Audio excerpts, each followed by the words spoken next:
Magandang araw mga kaibigan, kamusta kayo diyan? Ito na naman, may isang matinding tanong tayong sasagutin dahil mayroon daw na isang magaling na psychic ng Japan na ang tawag nila si Baba Vanga ng Japan. Si Baba Vanga, siya ang pinaka-famous na psychic na ang ano siya blind psychic. So, para sa akin, itong si Baba Vanga ay isang clairvoyant. Kahit na wala siyang physical eyes, nakikita niya ang mga mangyayari sa hinaharap. At marami na siyang na-predict na talagang nangyari, pero ayon ito sa mga nag-interpret ng kanyang mga predictions. So, hindi naman ganon ka-specific yung kanyang mga predictions dahil nabasa ko ang mga iba nito. Pero ito ngayon, ang sabi daw na Baba Vanga ng Japan na nag-predict na may mangyayaring the big one sa April 21 up to April 22. At mag-create daw ito ng tsunami dahil napakalakas nito, dahil matagal na in-expect ng karamihan na may mangyayaring the big one. So sa akin naman, that's a natural phenomenon. Dahil ang ating mundo nag-evolve, nag-expand dahil sa init ng araw, sa lamig ng buwan, dahil ang ating mundo ay isang giant refrigeration machine. So, mayroong tinatawag na evaporator, mayroong tinatawag na condenser. So, sa kabilang dako ng mundo, mainit, sa kabilang dako ng mundo, maginaw. So, ang reaction ng lupa at ang mga bato sa ilalim nito at saka sa kailaliman ng ating mundo ay may tinatawag na expansion. Kaya normal lang na araw-araw mayroong lindol sa lahat ng dako ng mundo. So, yung the big one, sobrang lakas na expansion yon na nagmumula sa ilalim, sa pinakailalim na portion ng ating mundo. Dahil kung tingnan natin, i-imagine nyo, sa pinaka-core ng Earth ay isang malaking molten lava.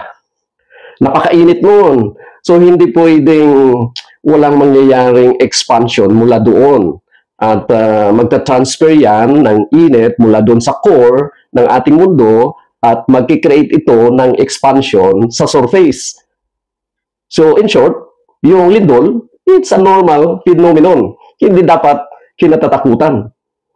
Kung nagkataon, nandyan nakatayo yung bahay mo sa tinatawag na fault lines, malamang magiging biktima ka kung mamalasin ka. Pero wala tayong magawa dahil naman natin nakikita ng ating naked eye yung kung saan yung fault lines. Sinasabi lang na dito yung fault line, banda doon may fault line. So kung basihan natin ang technology, mayroon tayong map of fault lines, pero hindi naman 100% accurate yun. So kaya, whether we like it or not, dahil nandito tayo sa lupa, magkakaroon tayo ng experience ng paglindol. Noong nag-aaral pa ako, way back mga year 1989, kung hindi ako magkakamali, naranasan ko ang napakalakas ng lindol na never pa nangyari ulit dito sa Iloilo. Nung ang nakatalaga sa Richter scale during the time was 7.8 magnitude. So, that was nung time na yun, nag-aaral ako sa college, third year college ako, nung 1989, kung hindi ako magkakamali, 1989 o 1988, mga ganon. So, nung lumabas, nagkataon noon na nasa loob ako ng sinihan, nakatsinilas pa ako. So, nung yumanig na, nagpapanik na lahat ng tao sa loob ng sinihan, nakatsinilas na ako, so naiwan yung tsinilas ko sa loob ng sinihan. Labas kami sa building, nakikita ko yung poste, paganyan-ganyan, halos matumba na sa sobrang yanig. Pero ang napakaganda nung time na yon dahil hindi tumagal yung pagyanig. Kasi kung tumagal, malamang yung building na kung saan ako, nag-collapse na yon. Dahil lumang building na yun eh. Pero ah, mga konting bitak-bitak lang at walang casualties during the time. So kahit na i-check niyo pa sa Google, mga 7.8 something yun eh. So after mga ilang years, nagsundan pa ng mga 6.7, mga 5 point something. Nagkataon noon na nakatira kami sa isang apartment na sa third floor. Parang ramdam mo na parang mayroong sumabog sa ilalim ng floor, tapos yumanig. So, pero dahil saglit lang siya, hindi rin nagkaroon ng pinsala nung time na yon. So, para sa akin, ang lindol, kung hindi lang lalakas ng mga 8 something up to 9 intensity, hindi siya mapinsala eh. Dahil ang mga buildings, lalo na ngayon, nakadesign yan sa mataas na intensity. Lalo na sa advanced technology na pag lumindol, yung building, hindi na gumaganon, kundi sumasayaw na lang, sumasabay na lang sa lindol. Kaya yung the big one, wag na natin isipin na negative. So, ito na, titingnan natin anong mangyari sa April 21. Yan, so Page of Pentacles ang unang card na lumabas. So, titingnan natin, kukuha tayo ng 7 cards. Ano mangyari sa sa April 21, 2025. Yan. So, ang unang card, Queen of Cups, Two of Cups, the Sun, King of Cups, the Empress, and the Ace of Pentacles. So kung tingnan natin ang mga cards, wala akong nakikitang trahedya mangyayari.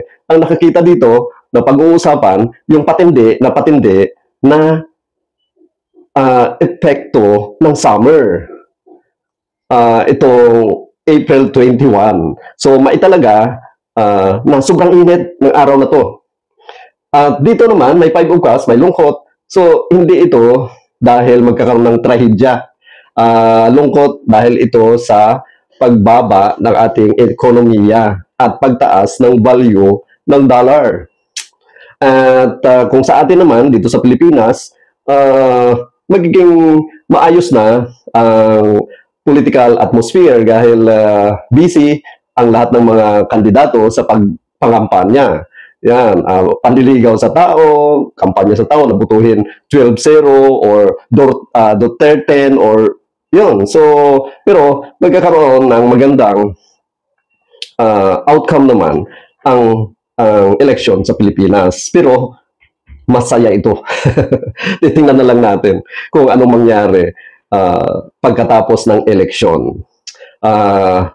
So, definitely, walang mangyayaring big one sa April 21.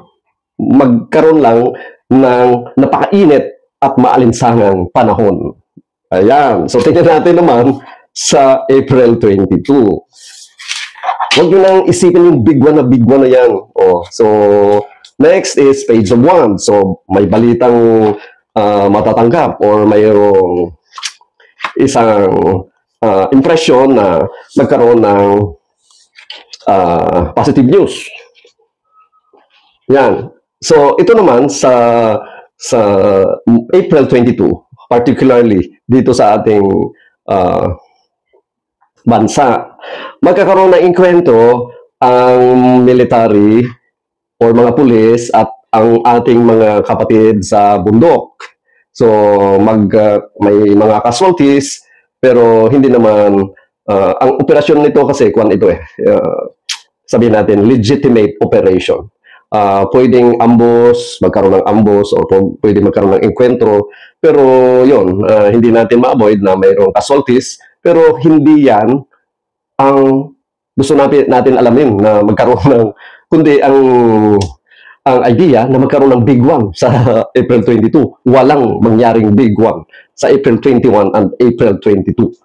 Yan. So, pero palaliman natin ulit kung talagang may mangyari dahil magaling daw at napakagaling daw yung nag-predict. Walang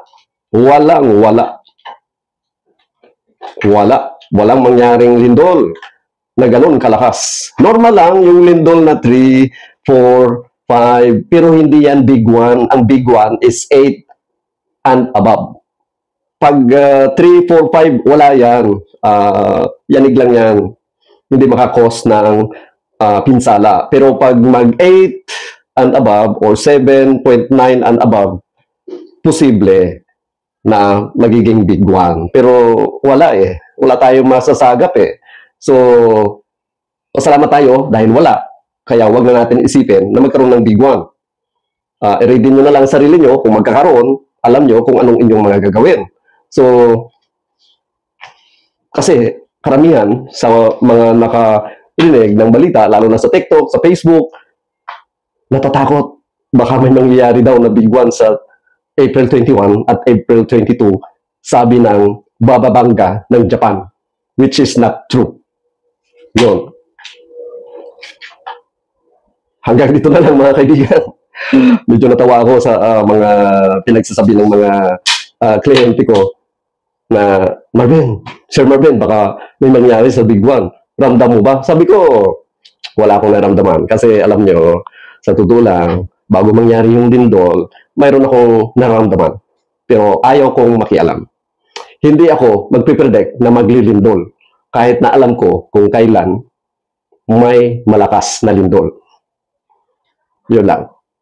Kung nagustuhan mo ang video ito, paki-like, paki-share, and subscribe, at lalo na, comment ka pagkatapos ng video ito. Sigurado sasagutin ko ang mga ito. Maraming salamat po. Bye-bye!